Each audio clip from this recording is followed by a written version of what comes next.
சங்கு 2 தாரை 1 நின்றூதும் திருக்கோயில் அறையினுள்ளே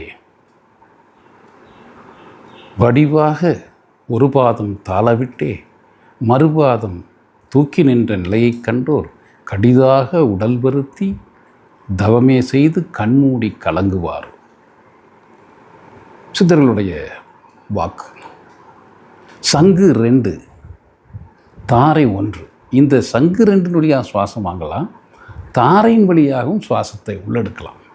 அப்படி இருக்கிற இந்த சங்கை விட்டுட்டு தாரை வழியாக நின்று ஊதும் திருக்கோயில் அறையினுள்ளே நின்று இந்த ஊதக்கூடிய சங்கு ஊதக்கூடிய நின்று ஊதும் திருக்கோயில் அறையினுள்ளே வடிவாக ஒரு பாதம் தாழ விட்டே கண்டத்திற்கு கீழே உடலுக்கு மூலாதாரமாகிய கீழ் மூலத்துக்கு ஒரு பாதம் சுவாசத்தினுடைய கீழ்ப்பகுதி உடலுடைய மூலாதாரத்திற்கு சென்று சாந்தத்தை கொடுத்து மறுபாகம் தூக்கி நின்ற நிலையை கொண்டோர் சூக்குவமான இறைவனுடைய உயிரினுடைய தன்மையில் இறைவன் உணரக்கூடிய அந்த மேல் சுவாசம் தூக்கி நின்ற நிலையை கண்டுட்டா சங்கு 2 தாரை 1 நின்றூதும் திருக்கோயில் அறையின் உள்ளே வடிவாக ஒரு பாதம் தாழ விட்டே மறுபாதம் தூக்கி நின்ற நிலையை கண்டோன்.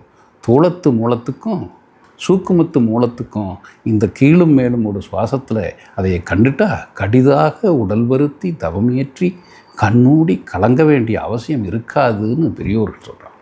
ஆக சங்கை தவிர்த்து தாரை வழியாக கீழும் மேலும் கீழ் மூலத்திற்கும் மேல் மூலத்திலும் சாந்தத்தை உணரணுங்கிறதை அகத்திய பெருமான் நமக்கெல்லாம் எடுத்து சொல்கிறார்.